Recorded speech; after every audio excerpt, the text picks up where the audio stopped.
Hi, this is How To's. This is a new series in which we are going to learn how to use Gmail. In this video, we are going to see how you can send an email using Gmail. Sending an email is pretty simple using Gmail. So let's see how we can do this. First of all, click on Compose button here to write an email and enter the recipient email ID here. And also, if you want to send a copy of the email to someone else as well, you can add IDs in CC or BCC here.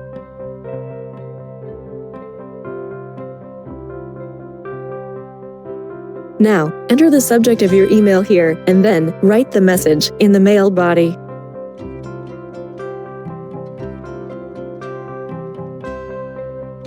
Once done, just click on Send button at the bottom to send your email. So, this is how you can send an email using Gmail. Thank you, hope you learned something new today. Don't forget to like and subscribe this video.